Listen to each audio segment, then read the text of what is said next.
Hello, my name is Professor Saria Cherubalil Contractor. I am Professor in the Sociology of Islam at Coventry University. I am also a Coventry resident. I moved here in 2007 to be with my husband, who's an automotive engineer. And those of you who know Coventry will know that the car industry, with Jaguar, with Land Rover, with Morris, all of them had homes here. And so I very much feel that Coventry runs through my blood. Why is interfaith important? Partly because of the legacy of colonization. Britain today has become this melting pot of different cultures, different races, different ethnicities, and different faiths. Now, as we move to the future, if we are to develop into this resilient, strong country, we've got to be looking out for each other. Interfaith is not just about, different faith communities, living in their own silos. It is about us engaging with each other, understanding each other, respecting each other, and looking out for each other. I hope that our videos will show you how people in Coventry came here in the post-war period, in the aftermath of World War II. They came here partly to help rebuild the country. They also came here to build their own lives, and together they built Coventry. I am an academic, so I'll briefly mention the theorist Galtung. I do a lot of work in peace studies, and Galtung spoke about peace as not just being, the absence of war. That's not peace. He spoke about something called positive peace, where everybody cares about the well-being of their neighbor. So this film is about coming to Coventry. It tells the stories of people who arrived here in the post-war period, who had to build resources. They came here. Britain was a very different place. Now I'm going to take you back 60, 70 years. Britain was a very different place. There wasn't a lot of diversity. There weren't the mosques and the gurudwaras and the temples that we see now. There certainly weren't any of the Indian restaurants and the curries that we all love. There was racism. We've got to be able to talk about difficult things. And then in the post-war period, you had people from all over the world coming here to Coventry to build their lives here. And in this film, you'll hear from people who did just that. I first came across Canon Peter Berry at an interfaith group meeting. Now, we used to get together in 63 Blackwell Street. I think those were the Franciscan sisters. Yes. And that is where many people used to come from different faiths.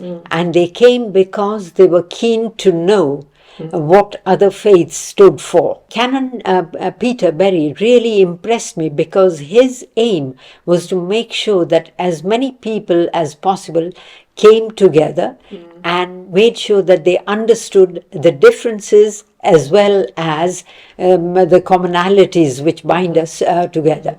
Very few people know that he was instrumental in setting up the first interfaith course at Coventry University, and I came to know about it because a librarian from one of our libraries actually attended it and said what a marvelous course it was. And of course the interfaith group that was meeting in Vosel actually, I think, started not just with the Franciscan sisters but with the Reverend David Thomas from St Barnabas Church, didn't it? Right. And then he was succeeded by Reverend Shupriyo Mukherjee. Yes. Is that when St Paul's became quite big? Because I seem to remember as a youngster, we all went to St Paul's. I think the thing about St Paul's is that so many of the congregation were Punjabi Christians whose relatives, like them, had arrived in Coventry from Punjab, from around Jalandhar, in, even the 1950s and 60s. So that was happening, and that I'm sure that the arrival of Christians of different backgrounds was also part of the widening of the thinking of the sort of white Christian community about the diversity of Coventry. Because so often in the story of the multi-faith Coventry, these communities are overlooked. The fact that there are Punjabi Christians, and for that matter, of course, for a long time, Cypriot Christians, Ukrainian Christians with places of worship, going, back into the 60s as far as I know, as well. And we tend to think of sort of Hindu, Sikh, Muslim, Christian, but there's so much diversity in the Christian population. And sadly, one of the roots of the so-called black-led churches like the First United Church of Jesus Christ Apostolic or the New Testament Church of God, they have their origins in the experience of people who'd grown up in usually Jamaica, in Coventry's case, as staunch Anglicans coming to this country, being smiled at by the vicar, and he or one of the congregation saying, "It's lovely to see you, but perhaps don't come again." And then they were so hurt. I remember one of my colleagues in the Minority Group Support Service telling me of his personal experience, and I've heard it, from others as well. This discovery that, we're not just regarded as fellow Christians, we're regarded as something different. And so their separate churches started.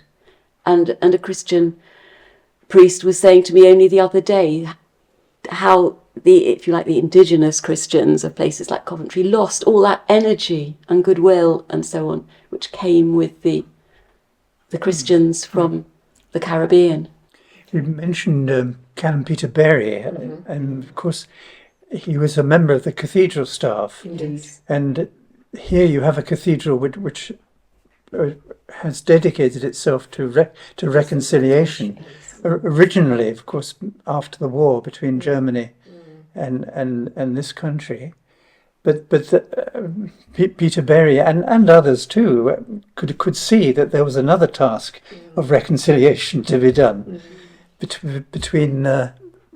You've covered some of the issues already between people of different skin colour and different faith backgrounds. I want to mention two particular black church leaders. Yes. I want to mention Minister Dudley Nicely. You might have come across him, and Pastor Higgins. Oh yes, Pastor Higgins. They did Gosh, excellent work. Yeah. These two churches, I believe, were set up by the Windrush generation. The early arrivals thought that they were going to get a wonderful welcome because they'd fought on the same side as Britain. When they started coming across discrimination in jobs, in employment, they weren't allowed to become members of trade unions and so on. They turned to churches for comfort. And I believe these two individuals whom I've just mentioned, they gave a lot of guidance and support to them. But another reason for the emergence of lots of black-led churches was the fact that people who came from Africa, people who came from the Caribbean, were used to a vibrant church service, okay? And so you see now a number of churches where services are really vibrant, the sort of services that they used to attend in their homelands. Okay. You've been in Coventry longest. I have indeed, as a child. In fact, actually, they're the two elements of my identity that have actually stayed with me. I'm Coventrian, and I was born in a Sikh family. And actually, they've served me well in whatever I've done. But you helped to build the mosque. Indeed, I remember the story was told in our Gurdwara, but also in the masjid at the time. The masjid, while it was being built, sadly ran out of money. Our Pradhan felt very strongly that our Islamic colleagues should have somewhere to do nawaz and was embarrassed. Pradhan means the president. Pradhan is actually the president, the very first president, Tan Singh Hiriai. And I remember going with him and everybody else to the masjid, and it was very much a gentleman's agreement. Here's the money, whatever help you need, you can have. When you're ready, we'll sort it out.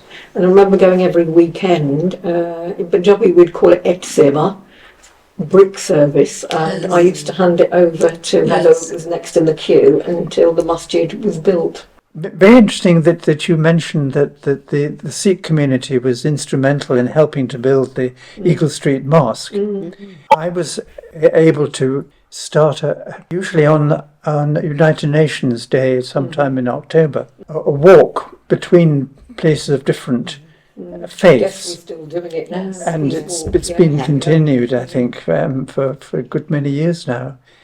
One year, it must have been the late 80s or early 90s, I think.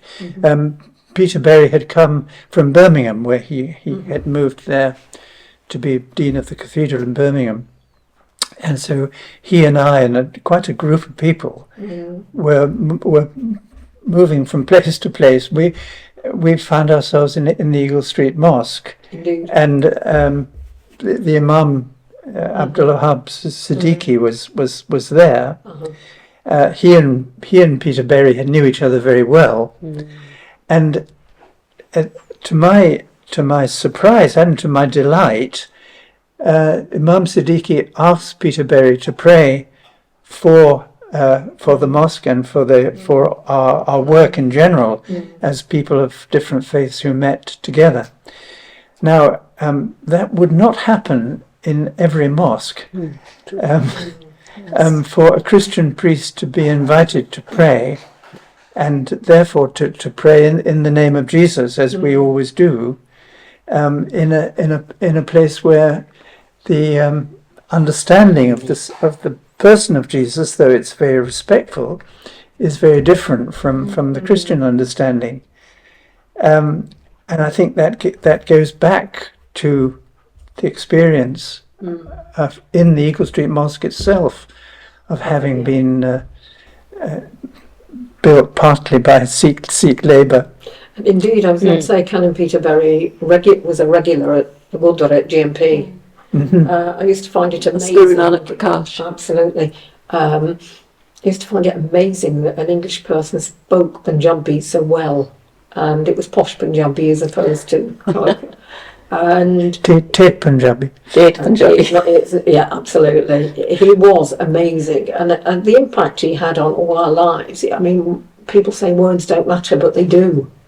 Just the way he talked about working together, that we had common interests. Now in this video you will have seen how different people who came to Coventry, who made Coventry their home, you will have heard from them, you will have heard of their stories, their challenges, the difficulties they faced, but also their triumphs.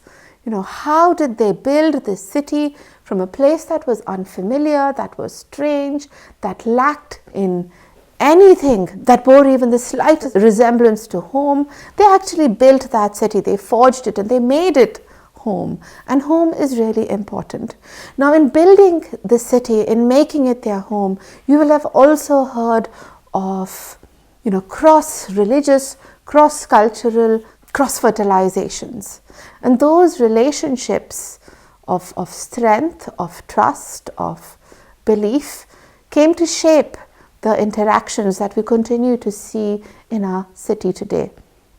My son, who is 10, in his little friend group, he used to have a little Sikh lad who sadly now moved, a little white lad of no religious identity, and a little Christian girl. They're inseparable, they love each other, and that's the kind of city that our forefathers and people who came here in the 50s and the 60s, that's the kind of city they built for us. Now the Prophet Muhammad, and I'm a Muslim, right, and Muslims, there's a lot of emphasis on charity, but and you know, people might think, oh, charity is big money, or you know, doing a cross-country run to gather, fundraise. But what Prophet Muhammad taught us was even a smile is charity. And in those early days, there was a profusion of smiles.